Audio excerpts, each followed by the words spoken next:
Oil palm సాగును ప్రోత్సహిస్తున్న తెలంగాణ ప్రభుత్వం రైతులకు మొక్కలను అందజేస్తోంది. దీనికోసం ఆయిల్ ఫెడ్ ఆధ్వర్యంలో నర్సరీలు ఏర్పాటు చేసింది. అయితే ఇక్కడే కొందరు అధికారులు చేతివాటం ప్రదర్శించారు. కోట్ల రూపాయల విలువ చేసే మొక్కల్ని పక్కదారి పట్టించారు. ఇంతకీ వాళ్ళు చేసిన స్కామ్ ఏంటి? ఆయిల్ పామ్ సాగును లాభదాయకమైనదిగా గుర్తించింది తెలంగాణ ప్రభుత్వం. ఒక్కో మొక్కకు ఏడాదికి 3,000 రూపాయల ఆదాయం సమకూరుతుందని అంచనా. అంటే ఎకరానికి 57 మొక్కలకు గాను 1,71,000 రూపాయల ఆదాయం సమకూరుతుంది. ఆయిల్ పామ్ తోట జీవితకాలం 30 ఏళ్లు కావడంతో రైతులు కూడా దీని సాగుపై ఆసక్తి కనబరుస్తున్నారు. దీంతో రైతులకు ప్రయోజనకరంగా ఉంటుందనే ఉద్దేశంతో కొంతకాలంగా ఆయిల్ పామ్ సాగును ప్రోత్సహిస్తోంది ప్రభుత్వం. మెరుగైన ఫలితాలు సాధించే ఉద్దేశంతో రైతులకు నాణ్యమైన మొక్కలను అందించే ప్రయత్నం ప్రారంభించింది. ఖమ్మం జిల్లా సత్తుపల్లి మండలం రేగుళ్లపాడు ఆయిల్ ఫెడ్ నర్సరీలో గత ఏడాది కోస్టారికా రకానికి చెందిన 6 లక్షల మొక్కలను పెంచారు. వీటిని రైతులకు అందించేందుకు జిల్లా ఉద్యాన శాఖ అధికారులు నిర్ణయించారు. కానీ ఆఫ్ టైప్ లోపం ఉందంటూ సుమారు 80,000 మొక్కల్ని నర్సరీ ఇన్ఛార్జ్ ఉమ్మడి జిల్లా మేనేజర్ స్థాయి అధికారి పక్కకు పెట్టించారు. ఓఎస్ఎస్ ఫర్టిలిటీలో ఇక్కడ ప్రతి అడుగులో ఎక్స్పీరియన్స్ డాక్టర్స్ ఉంటారు. In the good hands of science. Mummy daddy అవ్వాలంటే ఓఎస్ఎస్ కి కాల్ చేయండి. సాంకేతిక విభాగం అధికారుల పరిశీలన అనంతరం ఈ నిర్ణయం తీసుకున్నట్లు రికార్డుల్లో రాశారు. అలాగే ఆ మొక్కల్ని ధ్వంసం చేయడానికి కూలీల ఖర్చును సైతం రికార్డుల్లో చూపించారు. కానీ లోపమున్న మొక్కల నిర్ధారణ, ధ్వంసం చేసే ప్రక్రియలో నిబంధనల్ని పాటించలేదు. దీంతో అధికారులకు అనుమానం వచ్చింది. నిజాలు నిగ్గు తేల్చేందుకు విచారణకు ఆదేశించారు. దీంతో 1.5 కోటి విలువ చేసే పామాయిల్ మొక్కలు పక్కదారి పట్టినట్లు ప్రాథమికంగా తేలింది. అందులో 3 లక్షల మొక్కలు 91 మొక్కల్ని డిస్మేల్ చేయాల్సిన పరిస్థితి ఏర్పడింది. దాదాపు 15 నెలల పాటు అది పోషణకు జరిగింది. 15 నెలల పాటు దాన్ని నర్సరీలో పెంచారు. అవి గ్రోత్ లేకుండా ఉండటం వల్ల అవి భూమికి ఆనుకొని ఉన్న మొక్కలు కూడా 1 అడుగున్నర 2 అడుగుల మధ్యన ఉన్న పరిస్థితి ఉంది. యాక్చువల్గా 9 నెలలకే ఆ పంట అది మొక్క తీసుకెళ్లి రైతు పంట పొలంలో వేసుకునే అవకాశం ఉంది. అటువంటి 15 నెలల పాటు దాన్ని పెంచారు.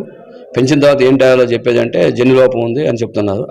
ఒక్కో ఆయిల్ పామ్ మొక్కను 180 నుంచి 200 రూపాయలకు కొంటుంది ఆయిల్ ఫెడ్. వాటిని నర్సరీల్లో పెంచి ఒకవేళ ఆఫ్ టైప్ మొక్కలుంటే వాటిని సరఫరా చేసిన కంపెనీకి ఆయిల్ ఫెడ్ ఆధారాలతో తెలియజేయాలి. దీంతో వాటికి బదులుగా మంచి వాటిని అందజేస్తారు.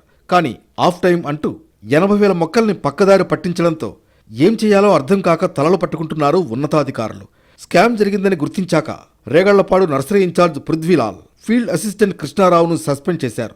అయితే బాధ్యుల్ని వదిలేసి చిరుద్యోగులపై వేటు వేయడంపై విమర్శలు వస్తున్నాయి. ఆఫ్ టైం మొక్కలు వచ్చినాయి అని చెప్పి మేము అధికారులకి తెలియజేశాం. వాళ్ళు వచ్చారు, తిరిగారు, చూశారు.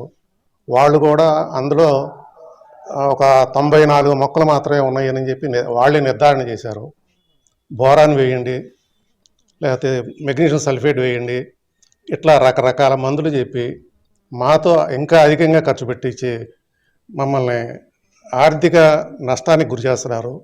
మరోవైపు సత్తుపల్లి మండలం నారాయణపురం పామాయిల్ తోటలు తెగుళ్లతో ఎండిపోతున్నాయి. దీంతో 4 ఏళ్లుగా పెంచిన పామాయిల్ చెట్లను జేసీబీలతో తొలగించారు రైతులు. నారాయణపురం గ్రామ పరిధిలో సుమారు 800 ఎకరాల్లో పామాయిల్ సాగవుతోంది. అయితే కొందరు రైతుల తోటల్లో తెగుళ్లతో చెట్లు ఎండిపోతున్నాయి. మరికొన్ని చెట్లు ఆఫ్ టైప్ కావడం వల్ల దిగుబడి రావడం లేదు. ఆయిల్ ఫెడ్ అధికారులకు సమాచారం ఇచ్చినా పట్టించుకోవడం లేదని వాపోతున్నారు రైతులు.